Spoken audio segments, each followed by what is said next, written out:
জাতির বাক পরিবর্তনের দিন বলে মন্তব্য করেছেন জামাতে ইসলামীর আমির ডাক্তার শফিকুর রহমান। তিনি বলেন, সবাইকে নিয়ে দুর্নীতি ও চাঁদাবাজ মুক্ত বৈষম্যহীন বাংলাদেশ গড়ে তুলতে চায় জামাত ইসলামী। দুপুরে শেরপুরের শহীদ দারোগ আলী পৌর পার্কে নির্বাচনী জনসভায় তিনি এসব কথা বলেন। এর আগে নিহত শ্রীবর্দী উপজেলা জামাতের সেক্রেটারি মাওলানা রেজাউল করিমের কবর জিয়ারত করেন জামাত আমির। প্রতিনিধি আব্দুল্লাহ রানার তথ্যচিত্রে বিস্তারিত জানাচ্ছেন আতিকুর রহমান তিতাস। রবিবার সকালে শেরপুরের শ্রীবর্দী উপজেলার গোপালখিলা খেলার মাঠে হেলিকপ্টার অবতরণ করেন জামায়াত আমির ডক্টর শফিকুর রহমান। পরে জামাত নেতাকর্মীদের সাথে নিয়ে প্রয়াত রেজাউল করিমের বাড়িতে গিয়ে তার কবর জিয়ারত করেন, অংশ নেন দোয়া মাহফিলে। কবর জিয়ারত শেষে প্রয়াত রেজাউল করিমের বাবা, স্ত্রী, সন্তানসহ শোকাহত পরিবারের সাথে কথা বলেন জামায়াত আমির। পরে শেরপুর শহীদ দারোগা আলী পৌর পার্কে 10 দলীয় ঐক্যজোট সমর্থিত ও জামায়াত ইসলামীর মনোনীত শেরপুর জেলার 3টি নির্বাচনী আসনের মনোনীত প্রার্থীদের পক্ষে নির্বাচনী জনসভায় যোগ দেন ডক্টর শফিকুর রহমান। প্রধান অতিথির বক্তব্যে তিনি বলেন, জাতি এক কঠিন বাঁকে দাঁড়িয়ে আছে। 12 তারিখ মানুষ পরিবর্তনের পক্ষেই ভোট দেবে। আমরা ওয়াদাবদ্ধ, আল্লাহ আমাদেরকে এই কাজের জন্য নির্বাচিত করলে জনগণের ভোটে এবং ভালোবাসায় ইনশাআল্লাহ আমরা আমাদের যুবক যুবতীর হাতকে কারিগরের হাতে পরিণত করব। তারপরে কাজ হাতে তুলে দিয়ে বলবো, দেশকে আবার তোমরাই বাংলাদেশ। আমিরে জামাত বলেন, দেশের সবচেয়ে মজলুম দল জামায়াতে ইসলামী, যারা শত জুলুম নির্যাতন সহ্য করেও মানুষের অধিকারের জন্য লড়াই করে গেছে। বাংলাদেশের আসমানের ছাদের নিচে এই জমিনের বিছানার উপরে সবচেয়ে বড় মজলুম সংগঠনের নাম বাংলাদেশ জামাত ইসলামী।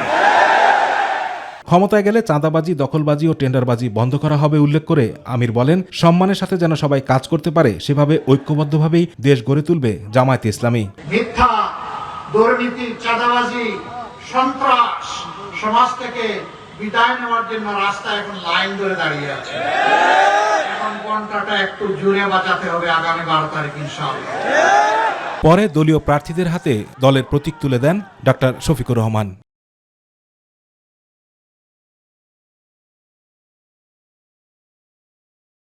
পরে জামালপুরে জেলা জামাতের উদ্যোগে নির্বাচনী জনসভায় যোগ দেন ডক্টর শফিকুর রহমান। বলেন, জামাত ইসলামী ক্ষমতায় গেলে যোগ্য সম্মানী নির্ধারণ করা হবে যেন কেউ বঞ্চিত না হয়। আমরা ইনশাআল্লাহ দায়িত্ব গেলে ইনসাফের সাথে যার যেটা মর্যাদা সেই অনুযায়ী বেতন কাঠামো আমরা সাজাবো ইনশাআল্লাহ। সবাইকে সমান দেওয়ার নাম ইনসাফ নয়, যার যেটা পাওনা তার হাতে ন্যায্যতার ভিত্তিতে তুলে দেওয়ার নাম ইনসাফ।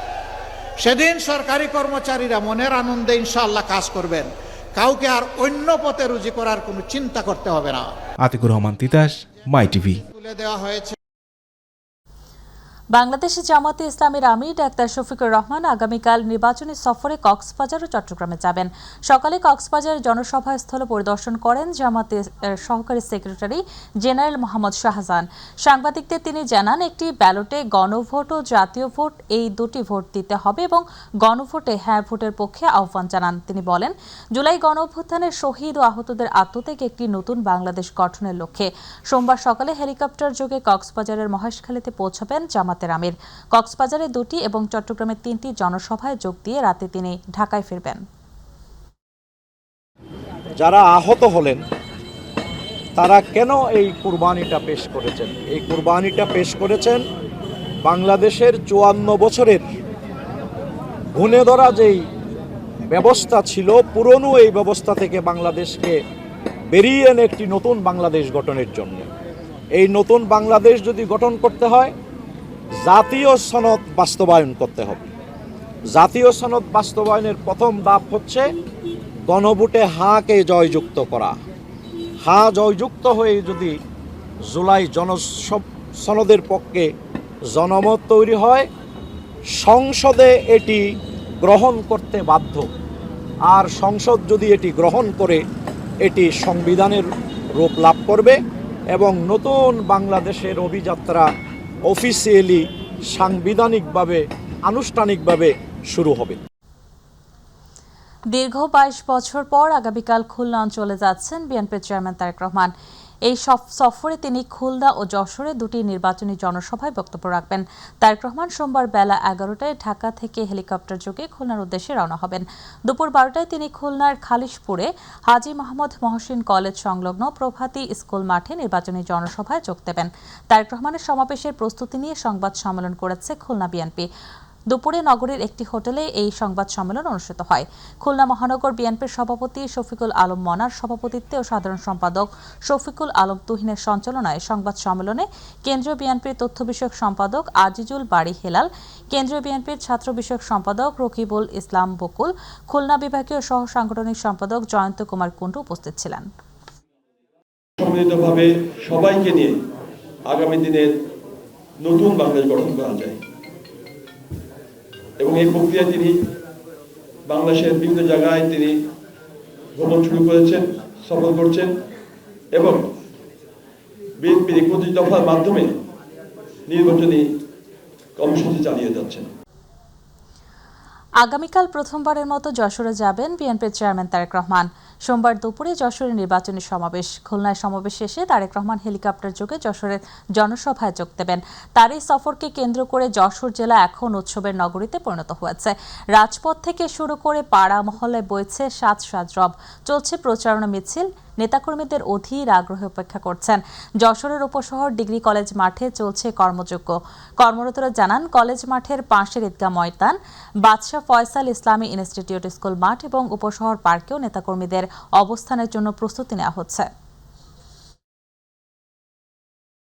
যশোরবাসীর নাগরিক হিসেবে আমরা 2 তারিখে তারেক রহমান আমাদের যশোরে আগমন করতেছে, সেই হিসেবে আমরা আনন্দিত। পুরো যশোরবাসী সহ আশপাশের যত জেলা আছে তারা সবাই উৎফুল্ল হয়ে উঠছে তারেক রহমানের এক নজর দেখার জন্য। তার জনসভাকে ঘিরে কোনো রকম কোনো অঘটন ঘটবে না বলেও তিনি প্রত্যাশা করছেন এবং আইন শৃঙ্খলা রক্ষাকারী বাহিনীও কঠিনভাবেই তাদের দায়িত্ব পালন করবেন বলে আমরা জানতে পেরেছি। বিএনপির মহাসচিব ও ঠাকুরগাঁও 1 আসনের সংসদ সদস্য প্রার্থী মির্জা ফখরুল ইসলাম আলমগীর বলেছেন, একটি দল মিথ্যা কথা বলে মানুষকে বিভ্রান্ত করছে, কিন্তু ষড়যন্ত্র করে কেউ নির্বাচন বানচাল করতে পারবে না। ঠাকুরগাঁও সদর উপজেলার মোহাম্মদপুর ইউনিয়নের 1 নম্বর ওয়ার্ড কাজীপাড়া আয়োজিত এক নির্বাচনী পথসভায় তিনি এসব কথা বলেন। ফখরুল বলেন, যারা এনজিওতে সুদের ঋণ নিয়েছেন কিস্তি দিতে হচ্ছে। বিএনপি ক্ষমতায় আসলে সেই কিস্তির দায়িত্ব বিএনপি নেবে এবং নারীদের জন্য ফ্যামিলি কার্ডের ব্যবস্থা করা হবে। ভোটারদের উদ্দেশ্যে তিনি বলেন, জনগণই দেশের প্রকৃত মালিক, তাই ভুল করার সুযোগ নেই। সঠিক সিদ্ধান্ত নিয়ে নিজের ভোট প্রয়োগ করতে হবে। মানুষ জাগে গেছে যে ভোট আমরা দিব এবার, ঠিক না? এইবার ভোট দিব আমরা, সেটা সবাই কেউ ঠেকাতে পারবে না ইনশাআল্লাহ।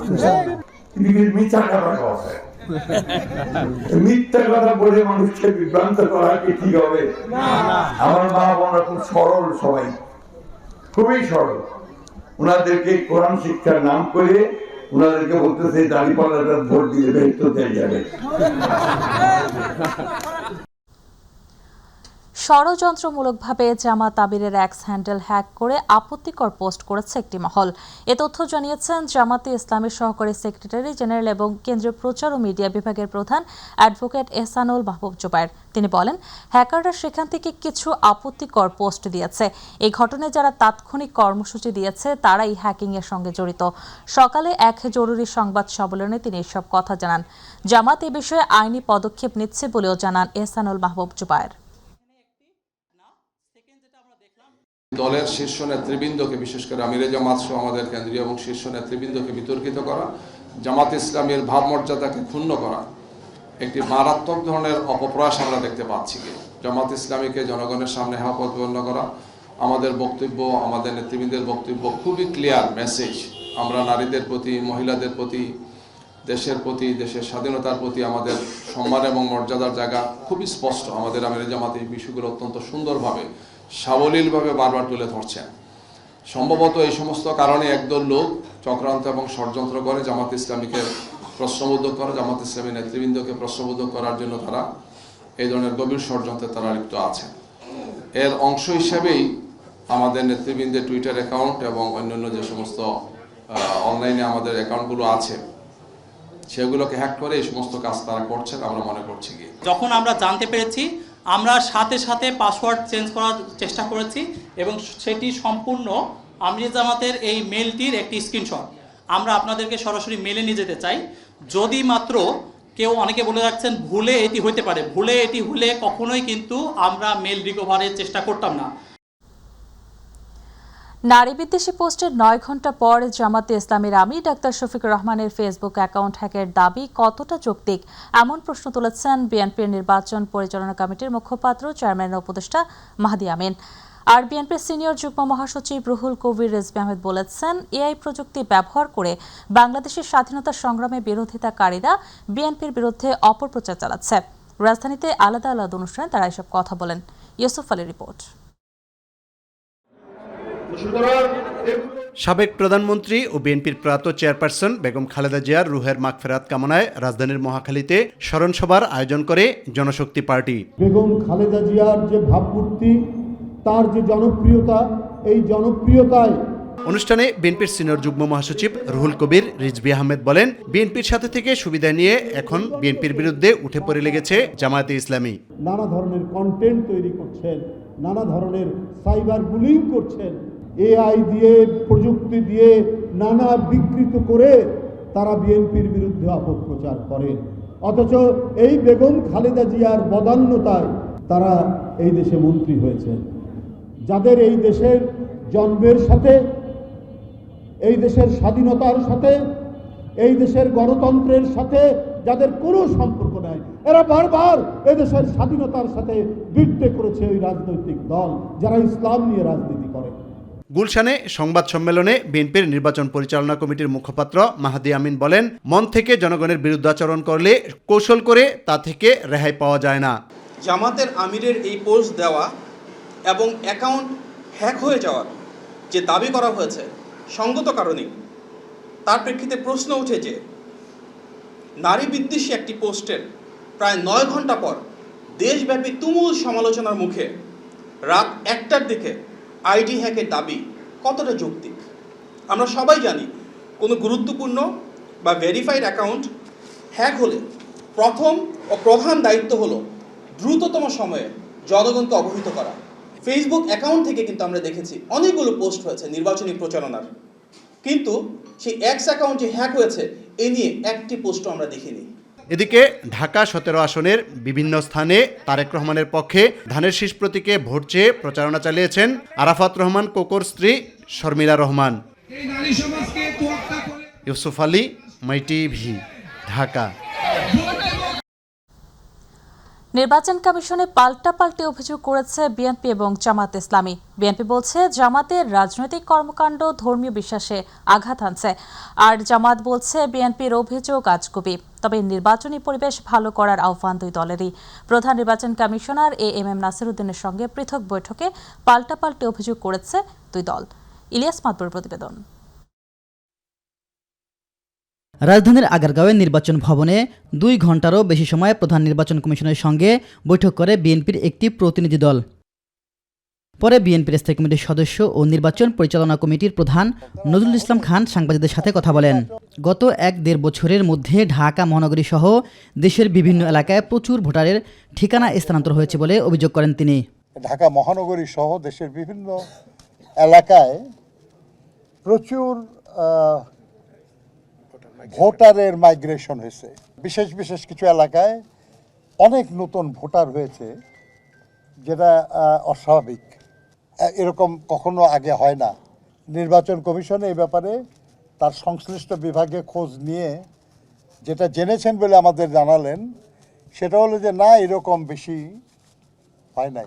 একই দিনে প্রধান নির্বাচন কমিশনের সঙ্গে বৈঠক করে জামাতের একটি প্রতিনিধি দল। সঙ্গে ছিল দলটির নারী নেত্রীরাও। সিইসির কাছে তারা অভিযোগ জানায় গণসংযোগে নারী কর্মীদের হেনস্থার বিষয়ে। এই ক্ষতি থেকে বেরিয়ে আসার জন্য একটি সুষ্ঠু, সুন্দর, গ্রহণযোগ্য নির্বাচনটা অপরিহার্য আমরা মনে করি। যে বা যারা করছেন তারা নিঃসন্দেহে যদি জাতির কল্যাণ তারা চান, শান্তিপূর্ণ একটি বাংলাদেশ চান, তাইলে তাদেরকে এই নীতি থেকে ফিরে আসতে হবে।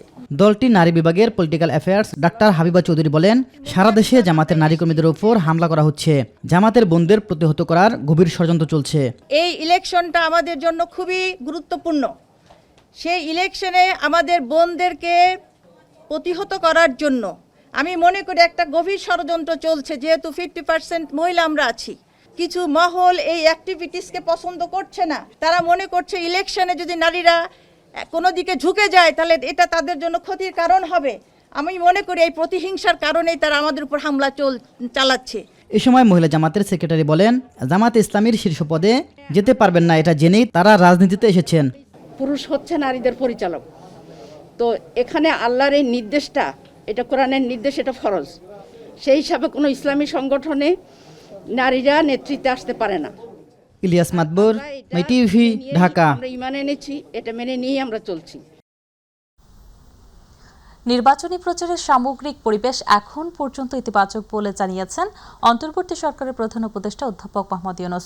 রবিবার রাষ্ট্রীয় অতিথি ভবন যমুনায় বাংলাদেশে ইউরোপীয় চেম্বার অব কমার্স ইউরোচেমের চেয়ারপারসন নুরিয়া লোপেজের সঙ্গে সৌজন্য সাক্ষাৎকালে তিনি এই কথা জানান।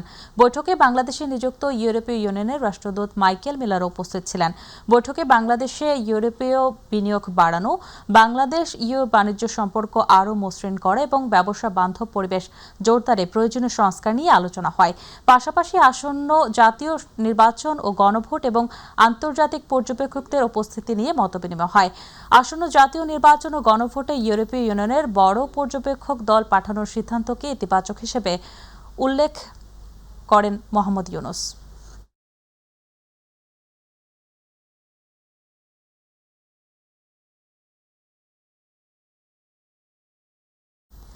নিরপেক্ষ নির্বাচনে ইসি কোনো আপোষ করবে না, সকল প্রার্থী সমান।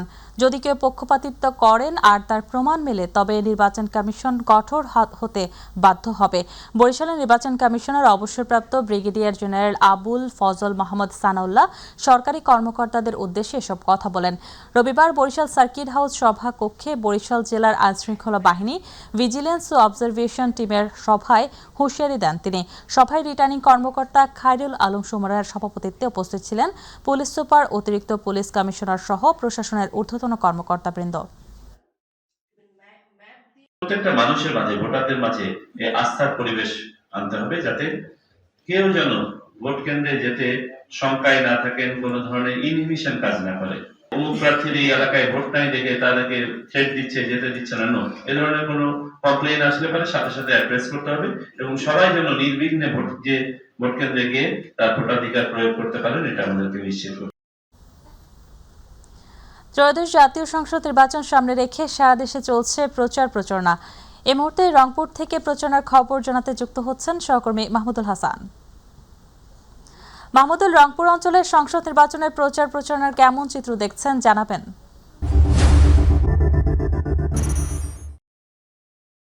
শাইলি, আসলে আপনাকে জানিয়ে রাখি, নির্বাচনের দিনক্ষণ যতই ঘনিয়ে আসছে ততই কিন্তু যে নির্বাচনী প্রচারণার আমেজ সেটি কিন্তু পুরোর যে রংপুরের 6টি সংসদীয় আসনে আমরা দেখেছি যে দিন থেকে রাত একাকার করে কিন্তু প্রার্থীরা তাদের যে প্রচারণা সেটি ব্যস্ত সময় পার করছে এবং আমরা রয়েছি রংপুরের 6টি সংসদীয় আসনের যে রংপুর 6 পীরগঞ্জ আসনে। সেখানে দেখতেই পাচ্ছেন যে আসলে এই সময়েও কিন্তু যে আপনারা দেখছেন যে বিশেষ করে যে নারী ভোটাররা তারা কিন্তু এই নির্বাচনী প্রচারণায় তারাও কিন্তু আসলে একটি জনসভায়, অর্থাৎ পথসভাগুলো যেগুলো ছোট ছোট পথসভা হচ্ছে সেখানে কিন্তু আমরা দেখছি যে তারা অংশ নিয়েছেন। তবে উৎসবমুখর পরিবেশেই কিন্তু যে নির্বাচনী প্রচারণা সেটি চলছে। আমরা আসলে একটু কথা বলতে চাই যে এই সংসদীয় আসনে রংপুর 6 পীরগঞ্জ আসনে ধানের শীষে প্রতীকে লড়ছেন জনাব সাইফুল ইসলাম। আমরা একটু কথা বলতে চাই, লাইভে রয়েছি যে আমরা একটু কথা বলতে চাই যে কেমন ভোট উৎসব হতে পারে এবং নির্বাচনী আসলে আমেজ কেমন দেখছেন, ভোটাররা কেমন সাড়া দিচ্ছে। আসলে আমরা দেখছি যেটা রংপুরের 6 আসন এই ত্রয়োদশ জাতীয় সংসদ নির্বাচনে তারেক রহমানের আগমনকে ঘিরে পীরগঞ্জের মানুষের প্রতিটি বাড়িতে প্রতিটি ঘরে ধানের শেয়ার যে গণজোয়ার সৃষ্টি হয়েছে, এটা নিঃসন্দেহে আগামী 12 তারিখে আমরা মনে করি পীরগঞ্জের ইতিহাসে একটা নতুন ইতিহাস সৃষ্টি হবে আবু সাইদের স্বপ্ন বাস্তবায়নের জন্য। প্রতিটি বাড়িতে, প্রতিটি গ্রামে মানুষের যে গণজোয়ার সৃষ্টি হয়েছে ধানের শীষের পক্ষে। তারেক রহমান যে প্রতিশ্রুতি দিয়েছে, যে উন্নয়নের কথা বলেছে, এই এলাকার মানুষের পিছিয়ে পড়া জনগোষ্ঠীকে উন্নয়নের যে স্বপ্ন দেখিয়েছে, বাংলাদেশকে যে স্বপ্ন দেখিয়েছে, এই স্বপ্নটা মানুষ বিশ্বাস করে এবং আমরা বিশ্বাস করে আগামী 12 তারিখে পীরগঞ্জের মানুষ সিদ্ধান্ত নিয়েছে ইনশাআল্লাহ ধানের শীষের বিজয় নিয়ে ঘরে ফিরবে। ধন্যবাদ। যেমনটা শাইলি শুনছিলেন যে আসলে প্রার্থী বিএনপির যে প্রার্থী রয়েছেন সাইফুল ইসলাম, তিনি যেটি বলছিলেন যে আগামী 12 তারিখে এই অঞ্চলের মানুষ যে আসলে যে আকাঙ্ক্ষা ছিল দীর্ঘদিনের যে তাদের ভোটাধিকার প্রয়োগ করবেন, সেই বাস্তবায়ন ঘটবে এমনটাই কিন্তু বলছেন যে প্রার্থী রয়েছেন এখানকার ধানের শীষের মনোনীত প্রার্থী সাইফুল ইসলাম, সেটি কিন্তু বলছিলেন শাইলি। তবে উৎসবমুখর পরিবেশে রংপুরের 6টি সংসদীয় আসনে যে আমরা জানি যে আসলে এই সংসদীয় আসনগুলোতে প্রায় 45 জন প্রার্থী কিন্তু বিভিন্ন দলের তারা কিন্তু লড়ছেন। শাইলি, এই ছিল আমার কাছে নির্বাচনী প্রচারণা নিয়ে সর্বশেষ। মাহমুদুল, আপনাকে ধন্যবাদ। জুলাই গণঅভ্যুত্থানে আশুলিয়া 6 লাশ পোড়ানো সহ 7 জনকে হত্যার ঘটনায় মানবতাবিরোধী অপরাধের মামলার রায়ের জন্য 5 ফেব্রুয়ারি দিন ধার্য করেছেন ট্রাইব্যুনাল। আজ আন্তর্জাতিক অপরাধ ট্রাইব্যুনাল 2 এর চেয়ারম্যান বিচারপতি নজরুল ইসলাম চৌধুরীর নেতৃত্বাধীন 3 সদস্যের বিচারিক প্যানেল এই দিন নির্ধারণ করেন। এর আগে 20 জানুয়ারি এই মামলার যুক্তিতর্ক সম্পন্ন হয়। রাষ্ট্রপক্ষ আসামিপক্ষের যুক্তিতর্ক শেষে রায়ের জন্য অপেক্ষমান রাখেন ট্রাইব্যুনাল। ওই দিন প্রসিকিউশনের জন্য যুক্তি খণ্ডন করেন প্রসিকিউটর মিজানুল ইসলাম। এছাড়া দিনভর আসামিপক্ষে যুক্তি উপস্থাপন করেন স্টেট ডিফেন্স আইনজীবী মোহাম্মদ আমির হোসেন, মিরাজুল আলম ও আবুল হাসান। এই মামলায় মোট আসামি 16 জন, এর মধ্যে গ্রেপ্তার রয়েছেন 8 জন। অবস্থায় একজনকে এবং বাকি 5 জনের মরদেহ পর্যন্ত গাড়িতে তুলে পেট্রোল ঢেলে আগুন দিয়ে তারপরে খড়ি কাঠ দিয়ে তাদেরকে পোড়ানো হয়েছে। পৃথিবীর ইতিহাসে এরকম বর্বরতার নজির খুব কম আছে। ঘটনাস্থলে লাইভ উইটনেস আছে এবং প্রত্যক্ষদর্শী সবাই সাক্ষী দিয়েছেন। কাচের মতো স্বচ্ছভাবে প্রমাণিত হয়েছে। এই এসপি আনিসুর রহমান যিনি যশোরে ছিলেন, তার সময় এরকম 16 থেকে 18টি ঘটনার প্রমাণ আমরা পাচ্ছি, যেগুলো আন্তর্জাতিক অপরাধ ট্রাইব্যুনাল 2 আশুলিয়ায় ওই নির্মম হত্যাযজ্ঞের মামলায় রায় ঘোষণা করবেন এবং সেই দিনই এই মামলাটার চূড়ান্ত নিষ্পত্তি হবে। আগামী ত্রয়োদশ জাতীয় সংসদ নির্বাচনে কুমিল্লা 4 আসনে বিএনপি মনোনীত প্রার্থী মঞ্জুরুল আহসান মুন্সির প্রার্থিতা ফিরে পেতে করা লিভ টু আপিল খারিজ করে দিয়েছে আপিল বিভাগ। এর ফলে তিনি নির্বাচনে অংশ নিতে পারবেন না বলে জানিয়েছেন আইনজীবীরা। সকালে প্রধান বিচারপতির নেতৃত্বাধীন আপিল বিভাগ এই আদেশ দেন। অন্যদিকে কুমিল্লা 10 আসনে ধানের শীষ প্রতীকের প্রার্থী মোবাশ্বের আলম ভূঁইয়াকে নির্বাচনে অংশগ্রহণের অনুমতি দেওয়া হয়। তবে একই আসনে অপর প্রার্থী আব্দুল গফুর ভূঁইয়ার প্রার্থিতা ফিরে পেতে করা আপিল খারিজ করে দিয়েছে সর্বোচ্চ আদালত। রায় ঘোষণার পর এনসিপির দক্ষিণাঞ্চলের মুখ্য সংগঠক এবং কুমিল্লা 4 আসনের 11 দলীয় জোটের প্রার্থী হাসনাত আব্দুল্লাহ বলেন, বাংলাদেশের জনগণ বনাম ঋণ খেলাপির যুদ্ধে বাংলাদেশের জনগণের বিজয় হয়েছে। তার প্রথমবারই প্রার্থিতা বাতিল হয়েছে, সে একই ঘটনার কারণে সে 2008 সালেও নির্বাচন করতে পারেনি। আপিল বিভাগের রায়ে আজকে এই জায়গায় এসে পৌঁছেছে। আমি মানুষের কাছে একটা বার্তা দিতে চাই, দেখেন, যারা অন্যায় করে তারা সংঘবদ্ধ, যারা অন্যায় করে তাদের সিন্ডিকেট অনেক লম্বা, তাদের হাত অনেক লম্বা, তারা হয়তো অনেক টাকার মালিক, তারা হয়তো ক্ষমতার মালিক, কিন্তু বিশ্বাস করেন, বিশ্বাস রাখেন, আপনার অপরাধীরা যতই ক্ষমতাশীল হোক না কেন, দিন শেষে তাদের পরাজয় নিশ্চিত থাকবে। শুধুমাত্র আপনাকে ন্যায়ের পথে অটল থেকে দৃঢ়ভাবে লড়াইটা চালিয়ে যেতে হবে। সারা বাংলাদেশের মানুষকে এই আহ্বানটা জানাবো, ঋণ খেলাপি, ব্যাংক ডাকাত, দুর্নীতিবাজ, চাঁদাবাজদের জন্য আমরা পরবর্তী বাংলাদেশ জাহান্নাম বানিয়ে দেব ইনশাআল্লাহ। জাতীয় নাগরিক পার্টির মুখপাত্র নির্বাচন পরিচালনা কমিটির চেয়ারম্যান আসিফ মাহমুদ সজীব বলেছেন, যুবকদের অংশগ্রহণে সেনাবাহিনী রিজার্ভ ফোর্স দ্বিগুণ করা হবে। সকালে সিরাজগঞ্জের শাহজাদপুরে 11 দলীয় জোট মনোনীত শাপলাকুলির প্রার্থী SM সাইফ মুস্তাফিজ ও গণভোটে হ্যাঁ ভোটের প্রচারণায় প্রধান অতিথির বক্তব্যে তিনি এই কথা বলেন। তিনি বলেন, বাংলাদেশ সবসময় সার্বভৌমত্বের হুমকির সম্মুখীন হয়। এজন্যই এনসিপির ইশতেহারে ঘোষণা করেছে যুবকদের অংশগ্রহণে সেনাবাহিনী রিজার্ভ ফোর্স দ্বিগুণ করা হবে। সাবেক এই উপদেষ্টা আরও বলেন, একটি দল ফ্যামিলি কার্ডের কথা বলে, কৃষি কার্ডের কথা বলে, কিন্তু নির্বাচিত হলে আগ্রাসী শক্তির বিরুদ্ধে কি করবে সে বিষয়ে কিছু বলে না। পর্যায়ে দেখেছি তাদের নেতা কর্মীরা না ভোটের প্রচারণা করছে। হ্যাঁ ভোট দিলে বিসমিল্লাহ থাকবে না, হ্যাঁ ভোট দিলে এই হবে সেই হবে, নানান মিথ্যা কথা বলে আমাদের গ্রামগঞ্জের মানুষকে বিভ্রান্ত করার চেষ্টা করেছে। এখনো যদি তারা সেটা করে,